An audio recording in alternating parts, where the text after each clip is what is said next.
ప్రియమైన సహోదరి, ప్రియమైన సహోదరుడా, అందరికీ ప్రేస్ లార్డ్. కీర్తనలు 4వ అధ్యాయము 8వ వచనం. నేను ఒంటరిగా నుండెనను, నీవు నన్ను సురక్షితముగా నివసింపచేయుదువు.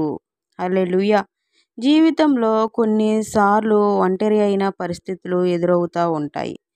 ఏ సమయము అయితే నువ్వు ఒంటరివి అని భావిస్తే చాలా కృంగిపోతున్నావో, చాలా నిరుత్సాహంగా ఉంటుంది. ఉత్సాహమైనది కనపడదు. దరిదాపుల్లో ఆనందం అనేది కనిపించదు. మనుషుల మధ్యలో ఉంటూనే, బంధుమిత్రుల మధ్యలో ఉంటూనే, నీ స్నేహితులు నీ చుట్టూ ఉన్న ఒంటరితనం ఎలాంటిది అంటే, అందరూ మధ్యలో ఉన్నట్టు ఉండదు. కానీ ఎక్కడ నీరు లేని ఎడారిలో ఒంటరిగా నడుస్తూనే ఉన్నట్టు అనిపిస్తుంది. మనిషి బాధించే కొన్ని విషయాల్లో ఒంటరితనం ఒకటి. ఈ లోకంలో అన్నీ ఉన్నా ఏమీ లేని వారిగా బ్రతుకుతూ ఉన్నాము. చాలామంది అందరూ ఉన్న ఒంటరితనంలో బ్రతుకుతూ ఉన్న చాలామంది.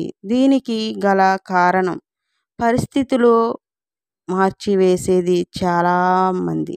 దీనికి గల కారణం పరిస్థితులు మనిషిని మార్చివేస్తూ ఉన్నాయి.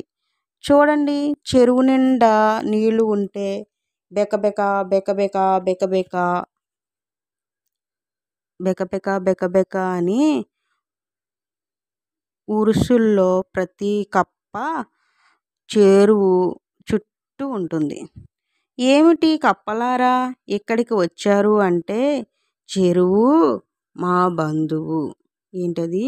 చెరువు మా బంధువు, చెరువు మిత్రుడు, మాకు కావలసిన వాడు అని చెప్తారు. అదే చెరువులో నీళ్ళన్నీ పోయాయి అనుకోండి, చుక్క నీళ్లు లేకున్నా చెరువు ఎండిపోయినప్పుడు ఒక కప్ప కూడా కనపడకుండా అన్నీ పోతాయి. చేతి నిండా డబ్బు ఉన్నప్పుడు, నీ దగ్గర మంచి ఆరోగ్యం ఉన్నప్పుడు, అందం ఉన్నప్పుడు, సంపాదన ఉన్నప్పుడు, మీ దగ్గరకు మంచి ఆరోగ్యం, సంపాదన అన్నీ ఉన్నప్పుడు ఊరంతా మీ అందుకు వస్తుంది. మీరంటే ఏదో ప్రేమ ఉన్నట్లు నటిస్తుంది. మీ దగ్గర వారికి కావలసింది దొరికినప్పుడు మిమ్మల్ని ఒంటరి వారిని చేసి విడిచిపెట్టి వెళ్ళిపోతుంది. అలాంటిదే ఈ మాయాలోకం. ఈ మాయాలోకంలో పడి మోసపోకండి. నిజదేవుడు ఉన్నాడు, సత్యదేవుడు. ప్రార్థించండి సత్యదేవుడికి. ఆయన ప్రేమ గలవారు. ప్రయాసపడి భారము మోస్తున్న సమస్త జనులారా, నా యొద్దకు రండి, మీకు విశ్రాంతిని, మనశ్శాంతిని నేను మీకు అనుగ్రహిస్తాను. నీ భారము నేను తొలగిస్తాను. మీ చింత యావత్తు నా మీద మోపమన్నారు. మీ భారము ప్రభువు మీద మోపండి. మీరు ఒంటరి వారు కారు. ఒకవేళ మీ భర్త, మీ అత్త, మీ ఆడపడుచులు ఇంకెవరైనా మిమ్మల్ని ఒంటరి వారిగా చేయడానికి ప్రయత్నిస్తే, మీరు ఎన్నటికీ ఒంటరి వారు కారు. కారణం ఏంటో తెలుసా? నిన్ను సృజించిన దేవుడు నీకు ఈ ప్రపంచంలో ఎవరికి కావాలి అనుకున్నా ఏర్పాటు చేసి వేలిముద్ర ఇచ్చిన దేవుడు నీ కంట్లో అద్భుతమైన ఐరన్ పెట్టి, అది ఈ ప్రపంచంలో అద్భుతమైన ఐరన్ పెట్టి ప్రపంచంలో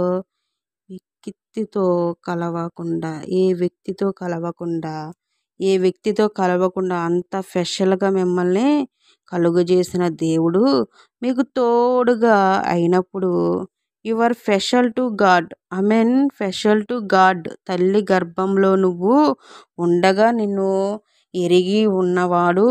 కీర్తనలు 102వ అధ్యాయము 7వ వచనంలో చూస్తే, రాత్రి మెలకువగా నుండి ఇంటి మీద ఒంటిగా నున్న పిచ్చుక వలె నున్నాను. ఒంటరిగా హల్లెలూయా. ఒంటరిగా ఉన్న పక్షులను తినేద్దామని పాములు, సర్పాలు ఎదురు చూస్తూ ఉంటాయి.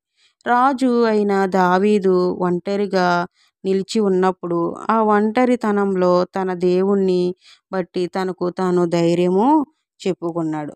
ఓ నా ప్రాణమా, నువ్వు భయపడకుము. అందరూ విడిచిపోయినా నువ్వు ఒంటరి వాడవు కావు. నీ దేవుడు నిన్ను విడవడు ఎడబాయడు అని మీకు మీరే ధైర్యము చెప్పుకోవాలి. వాక్యం తీసుకోండి. నా ప్రాణమా, అన్నీ దావీదు భక్తులు పలికినట్టుగా మీ ప్రాణముతో మీరు మాట్లాడండి. హల్లెలూయా.